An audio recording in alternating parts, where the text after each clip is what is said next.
Back with another one. I'm going to be covering the Daredevil Born Again series, starting with the premiere of episode 1 and 2. This won't be a play-by-play type of thing. I'm not going to break down every little scene. Just going to talk about the things that I like, the things that stood out to me.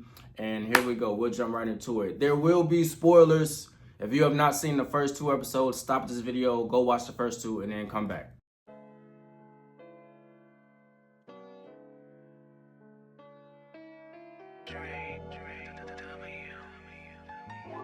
The show begins with Matt, Karen, and Foggy hanging out, talking, laughing on their way to a bar. And I'm not gonna lie, it's good to see the band back together again, especially after all of these years. If you were a fan of the Netflix Daredevil series, then you know how big of a moment this new series is. And it's just good to see the trio back together again. So the 3 of them are in the bar having a good time, everything is good. Then we cut to a scene where we see a fly land on a light bulb, and then you see a paperclip go right through the fly.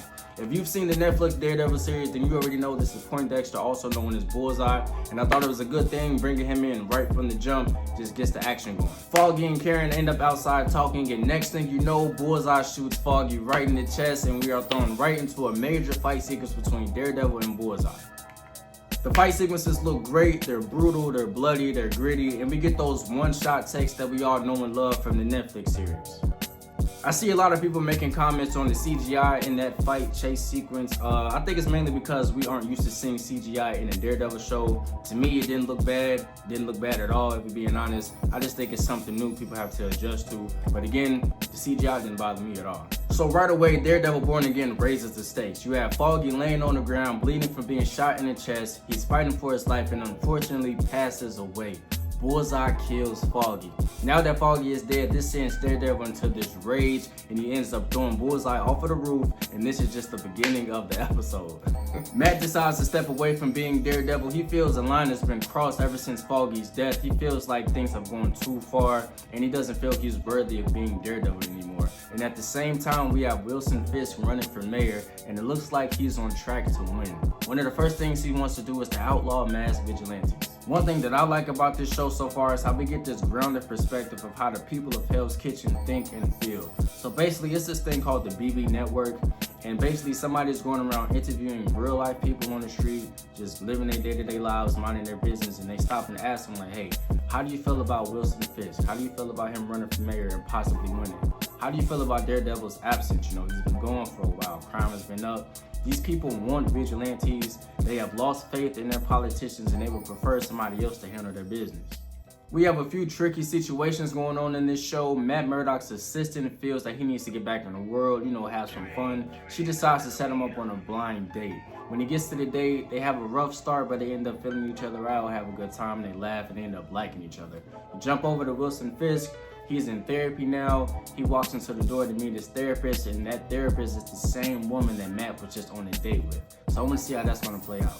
And again, to speak on the tone of the show, it feels familiar, which is a good thing. We wanted it to feel like a continuation of the Netflix series, not something completely different. So they're doing a good job with that. Wilson Fisk running for mayor is interesting to me because sometimes you genuinely get that feeling that he is doing what he feels is best to help the city. You know, he's trying to fix this, he's trying to fix that. But in the back of your mind, you know he's up to something.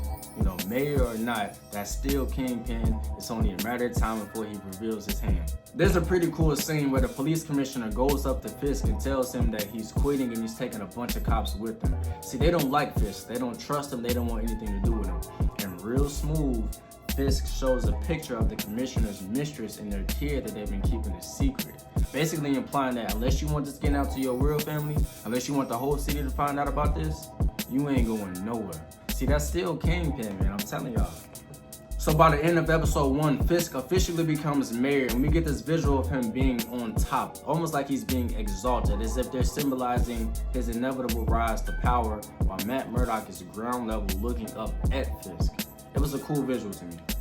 Another thing I like about this series is the level of continuity that it maintains. You know, the last time we saw Kingpin was in the Disney Plus series Echo. There are a couple things that are being said in this show that directly reference the end of that show. So I just thought it was cool. I like the Easter eggs that are carefully placed into this series. There's a quote where somebody says, "We don't need a gun-toting vigilante who wears a skull in his chest, or a man who dresses in a spider outfit, or a guy who wears devil horns to save us." They're basically just reiterating that, you know, Echo, Punisher, Spider-Man are all in this universe. So hopefully we get to see them cross over at some point. Episode 2 still focuses on questioning if vigilantes are needed, which leads us into White Tiger. There's a scene in the subway where two guys are beating someone up. Another guy happens to see it, decides to intervene, steps in to fight them off. Now during this scuffle, one of the attackers is hit by a train and killed. Turns out the attackers are cops. And the guy who decided to step in and intervene is the vigilante White Tiger. Now Matt Murdock gets wind of this situation and decides to defend White Tiger in court. It's going to be a tough one though because of the optics. It looks like a cop was killed by a vigilante, which further supports Kingpin's motion to do away with vigilantes altogether. But there is a positive though. The one guy that was getting beat up by the two cops in the subway is technically a witness now, and his testimony can speak to the truth of what actually happened in that subway. Matt Murdock finds the witness at home who was all scared and paranoid, tells him that he needs to leave because there are crooked cops on their way to kill you right now. You need to leave. The witness escapes. There's a knock on the door. It's the crooked cops. At first they harass Matt Murdock until he turns full Daredevil and crushes everybody in the room. Back again to those brutal, gritty fight action scenes that we know and love from the Netflix series. Yup, so Daredevil Born Again series premiere episode 1 and 2. So far, so good. I'm looking forward to episode 3. I'm investing into this world and to these characters that they built over the last 10 years. I think it's pretty good so far. Can't wait for episode 3. Have you seen it? What do you think about the show? Are you looking forward to any potential crossovers? Do you think the transition from the Netflix series over to this series was a smooth transition? Does it feel familiar? Whatever you feel, comment below. I'm reading every single comment. Let's talk about it.